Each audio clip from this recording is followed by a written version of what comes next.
여러분, 나는 어디서 왔을까? 이런 생각 한 번쯤은 해보셨죠? 아마 인류가 존재한 이래로 계속되어 온 가장 근본적인 질문일 거예요. 오늘은 바로 이 거대한 질문, 도대체 누가 이 세상을 만들었을까에 대해서 그리스도교 신앙은 뭐라고 답하는지 한번 쉽고 재미있게 파헤쳐 보려고 합니다. 자, 오늘은요, 크게 이렇게 5가지 순서로 이야기를 풀어가 볼 거예요. 세상 창조의 근원이 누구인지부터 시작해서 그 방법, 그리고 그 의미까지. 마지막에는 이 모든 게 구원 역사에서 어떤 첫걸음이 되는지까지 차근차근 짚어보겠습니다. 자, 그럼 바로 첫 번째 이야기부터 시작해 볼까요? 세상 창조의 유일한 근원, 정말 궁금하죠? 대체 누가 이 모든 걸 시작했을까요? 네, 정답부터 딱 말씀드리자면요. 바로 삼위일체 하느님입니다.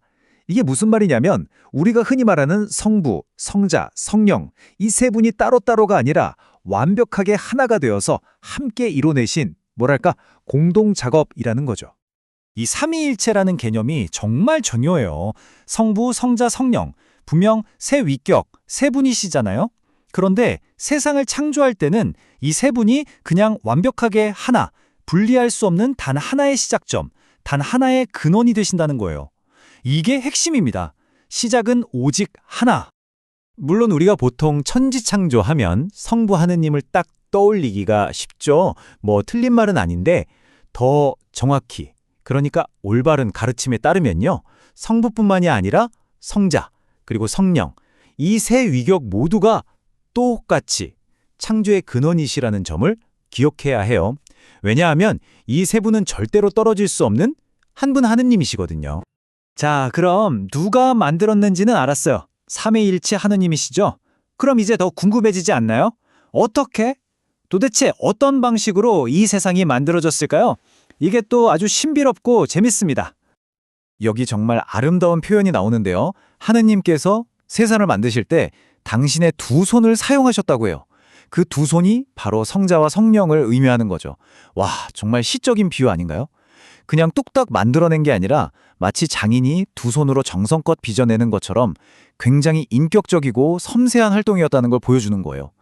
성경에 보면 이런 구절이 있죠. 정말 유명한 구절인데 한처음에 말씀이 계셨다. 그분 없이 생겨난 것은 하나도 없다. 여기서 말하는 말씀이 누구겠어요? 바로 성자 예수 그리스도를 가리키는 겁니다. 그러니까 이 세상에 존재하는 그 어떤 것도 단 하나도 예외 없이 바로 이 말씀을 통해서 생겨났다는, 와, 정말 어마어마한 선언이죠. 자, 그럼 다음 이야기로 넘어가 볼게요. 창조의 동기, 왜 만드셨을까? 그리고 세상은 그냥 어쩌다 보니 우연히 생겨난 걸까요? 아니면 뭔가 다른 이유가 있었을까요?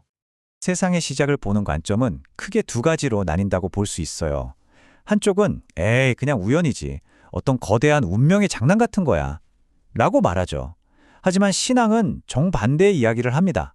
이건 우연이 아니라 하느님의 명확한 뜻과 사랑, 그리고 아주 지혜로운 계획에 따라 자유롭게 만들어진 세상이라는 거죠. 정말 극과 극의 관점이죠. 그리고 여기서 진짜 중요한 포인트가 나와요. 하느님께서 뭘 가지고 뚝딱뚝딱 세상을 만드신 게 아니라는 거예요. 말 그대로 무에서 아무것도, 정말 아무것도 없는 텅 빈 상태에서 이토록 질서 있고 선한 세상을 만들어내셨다는 겁니다. 이게 바로 무로부터의 창조예요. 인간은 상상도 할 수 없는 하느님만의 초월적인 방식인 거죠. 자, 좋습니다. 지금까지 누가 어떻게 세상을 만들었는지 알아봤어요. 근데 솔직히 이게 지금을 살아가는 나랑 무슨 상관인데 싶을 수 있잖아요. 바로 그 얘기를 지금부터 해보려고 합니다. 이게 왜 우리에게 중요한지 말이죠. 우리가 살면서 한 번쯤은 꼭 하게 되는 질문이 있죠. 바로 이거예요. 나는 어디서 왔지? 내 시작, 내 뿌리는 도대체 뭘까? 이 창조에 대한 이야기가 바로 이 질문에 대한 대답의 실마리를 줍니다. 시작을 알았으면 그 다음에 뭘까요? 당연히 그럼 나는 어디로 가는가 하는 질문이 따라오죠. 내 인생의 목적지는 어딜까? 그냥 태어났으니 사는 걸까? 시작과 끝, 이 두 가지가 우리 인생의 가장 큰 질문 아니겠어요? 바로 이겁니다. 창조에 대한 가르침은요, 그냥 옛날 이야기가 아니에요. 나는 어디서 와서 어디로 가는가? 라는 이 인생의 가장 근본적인 질문에 대해 신앙이 제시하는 대답인 셈이죠. 우리 삶의 의미와 방향을 찾아주는 열쇠라고나 할까요? 자, 이제 거의 다 왔습니다. 마지막으로 시야를 확 넓혀서 더 큰 그림을 한번 볼게요. 이 창조라는 사건이 사실은 훨씬 더 거대한 이야기의 시작에 불과했다는 걸 알게 되실 겁니다. 핵심은 이거예요. 창조는 짠 세상 끝 하고 끝나는 단발성 이벤트가 아니라는 겁니다. 이건 하느님께서 우리 인류를 위해 준비하신 어마어마한 구원 계획이라는 대서사시의 가장 첫 페이지, 첫 단추라는 거죠. 모든 이야기의 출발점인 셈이에요. 이 흐름을 한번 보세요. 훨씬 이해가 쉬우실 거예요. 1단계, 창조로 구원의 역사가 딱 시작돼요. 그리고 2단계, 사실 창조보다 더 위대한 일이라고도 하는 구원이 펼쳐지고요. 마지막 3단계에서 모든 것이 완성되는 새로운 창조로 나아가는 거죠. 정말 거대한 여정이죠? 이게 무슨 말이냐면요.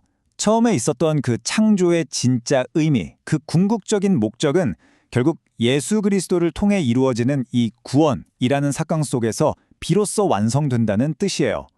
퍼즐의 마지막 조각이 맞춰지는 것처럼요. 창조와 구원은 이렇게 뗄래야 뗄 수 없는 관계인 거죠. 그렇다면 도대체 왜? 이 모든 창조의 최종 목적지가 뭘까요? 그건 바로 하느님의 영광을 위해서라고 합니다. 근데 이 영광이라는 게 그냥 나 좀 봐줘 이런 게 아니에요.